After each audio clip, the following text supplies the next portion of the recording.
1 ফেব্ৰুৱাৰীত মোৰ জন্মদিন, 1 তাৰিখে বিহালীত আহি টকাটো দি দিম। হ'ব?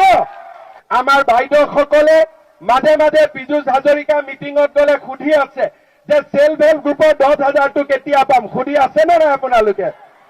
এতিয়া মই উল্টাই সুধিম, আপোনালোকে কৈ আছে টকাটো কেতিয়া পাম, মই সুধি আছো পিঠা পনা বনোৱা ৰেডি আছে নে নাই ঘৰত? আছে নে নাই? আপোনালোকক মই যেনেকে কথা দিছিলো 40 লাখ মহিলাই আবেদন কৰিছে, আবেদনবিলাক আমি ভাল কৰি স্কুটিনি কৰিলো। এতিয়া মই আজি আপোনালোকক কথা দিছো যে ফেব্ৰুৱাৰী মাহত সকলো আত্মসহায়ক গ্ৰুপৰ সদস্যক 10,000 টকা দিয়া আঁচনি আমি বিহালীৰ পৰাই আৰম্ভ কৰিম। হ'ব? প্ৰথম মিটিংখন মই বিহালীতে পাতিম, কাৰণ বিহালীৰ বাইদেউসকলে ভালকৈ পিঠা বনাব জানে। 1 ফেব্ৰুৱাৰীত মোৰ জন্মদিন, 1 তাৰিখে বিহালীত আহি টকাটো দি দিম। হ'ব? হৈ গল? 1 তাৰিখে আগতেও ইলেকশ্যন যেতিয়া হয়, প্ৰথম মই বৰগাং কালী মন্দিৰতে আহো সেৱা কৰিবৰ কাৰণে। হয়, আপোনালোকে জানে। আৰু এইবাৰ 1 ফেব্ৰুৱাৰীত মোৰ জন্মদিন, প্ৰথমতে আহি আইসকলক 10,000 টকা দিয়াটো ইয়াতে আৰম্ভ কৰি ল'ম। হ'ব? হ'বতো? পিঠা হ'বনে নাই? পিঠা বনিবনে নাই? এইটো হল মেইন কথা। শ্ৰদ্ধা ৰাইজ, মই অলপ আগতে আপোনালোকক চৰকাৰী চাকৰিৰ কথা কলো। আমাৰ চৰকাৰ যেতিয়া আহিছিলে তেতিয়া মই কথা দিছিলো যে 1 লাখ ল'ৰা ছোৱালীক আমি চৰকাৰী চাকৰি দিম। চাওঁতে 1.5 লাখ ল'ৰা ছোৱালীয়ে চৰকাৰী চাকৰি পালে। আৰু মোৰ ইচ্ছা যে মোৰ কাৰ্যকালৰ ভিতৰতে আৰু 30-40 হাজাৰ ল'ৰা ছোৱালীক যাতে আমি চৰকাৰী চাকৰি দিব পাৰো। পুলিচৰ আৰু ইণ্টাৰভিউ ওলাব, আৰু 3rd গ্ৰেড 4th গ্ৰেডৰো আৰু ইণ্টাৰভিউ ওলাব। কিন্তু তাৰ লগত আমি এটা নতুন আঁচনি আৰম্ভ কৰিছো। সেইটো হল যিসকল ডেকা ল'ৰাই চৰকাৰী চাকৰি নাপায় তেওঁলোকক আমি 2 লাখ টকাকৈ দিম। তাৰে 1 লাখ টকা চৰকাৰক ঘূৰাই দিব লাগিব, আৰু 1 লাখ টকা ঘূৰাই দিব নালাগে মুখ্যমন্ত্ৰীৰ আত্মনিৰ্ভৰ অসম আঁচনি। ইতিমধ্যে বিহালীত 200-250 ল'ৰা ছোৱালী এই আঁচনিৰ পৰা উপকৃত হৈছে। মই বিহালীৰ ডেকা ল'ৰা ছোৱালীক কথা দিছো, অহা 6 মাহৰ ভিতৰত বিহালীত হৈ গলো। আমাৰ বাইদেউসকলে মাজে মাজে পীযুষ হাজৰিকা মিটিঙত গলে সুধি আছে যে সেলফ হেল্প গ্ৰুপৰ 10,000টো কেতিয়া পাম, সুধি আছে নে নাই আপোনালোকে?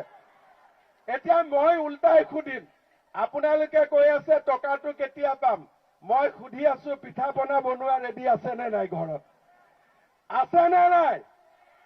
আপোনালোকক মই যেনেকে কথা দিছিলো 40 লাখ মহিলাই আবেদন কৰিছে, আবেদনবিলাক আমি ভাল কৰি স্কুটিনি কৰিলো।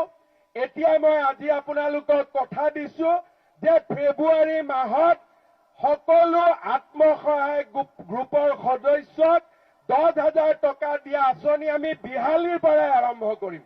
হ'ব? প্ৰথম মিটিংখন মই বিহালীতে পাতিম, কাৰণ বিহালীৰ বাইদেউসকলে ভালকৈ পিঠা বনাব জানে। হয়নে? চেল পিঠাৰ পৰা, অসমীয়া পিঠাৰ পৰা আমাৰ সকলোৱে ধুনীয়াকৈ পিঠা বনাব পাৰে। গতিকে প্ৰথম ফেব্ৰুৱাৰী মাহত 10,000 টকা দিয়া আঁচনি আমি ক'ৰ পৰা আৰম্ভ কৰিম? বিহালীৰ পৰা আৰম্ভ কৰিম। হ'ব? আজি চুক্তি হৈ গল? এটা ডাঙৰ কৰি হাত চাপৰি বজাই দিয়ক। হ'ব? আজিৰ পৰা আৰু কাকো নুসুধিব, এইটো আপোনালোকৰ আৰু মোৰ মাজত চিক্ৰেট। হ'ব? পিঠা মই খাম আৰু একাউণ্টত টকা বিহালীতে প্ৰথমতে দি দিম। অসমতে পাব সকলোৱে, কিন্তু বিহালীৰ পৰা আৰম্ভ কৰিম। 1 ফেব্ৰুৱাৰীত মোৰ জন্মদিন, 1 তাৰিখে বিহালীত আহি টকাটো দি দিম। হ'ব? হৈ গল? 1 তাৰিখে আগতেও ইলেকশ্যন যেতিয়া হয়, প্ৰথম মই বৰগাং কালী মন্দিৰতে আহো সেৱা কৰিবৰ কাৰণে। হয়, আপোনালোকে জানে। আৰু এইবাৰ 1 ফেব্ৰুৱাৰীত মোৰ জন্মদিন, প্ৰথমতে আহি আইসকলক 10,000 টকা দিয়াটো ইয়াতে আৰম্ভ কৰি ল'ম। হ'বতো? পিঠা হ'বনে নাই? পিঠা বনিবনে নাই? এইটো হ'ল মেইন কথা। শ্ৰদ্ধা ৰাইজ, মই অলপ আগতে আপোনালোকক চৰকাৰী চাকৰিৰ কথা কলো। আমাৰ চৰকাৰ যেতিয়া আহিছিলে তেতিয়া মই কথা দিছিলো যে 1 লাখ ল'ৰা ছোৱালীক আমি চৰকাৰী চাকৰি দিম। চাওঁতে 1.5 লাখ ল'ৰা ছোৱালীয়ে চৰকাৰী চাকৰি পালে। আৰু মোৰ ইচ্ছা যে মোৰ কাৰ্যকালৰ ভিতৰতে আৰু 30-40 হাজাৰ ল'ৰা ছোৱালীক যাতে আমি চৰকাৰী চাকৰি দিব পাৰো। পুলিচৰ আৰু ইণ্টাৰভিউ ওলাব আৰু 3rd গ্ৰেড 4th গ্ৰেডৰো আৰু ইণ্টাৰভিউ ওলাব। কিন্তু তাৰ লগত আমি এটা নতুন আঁচনি আৰম্ভ কৰিছো।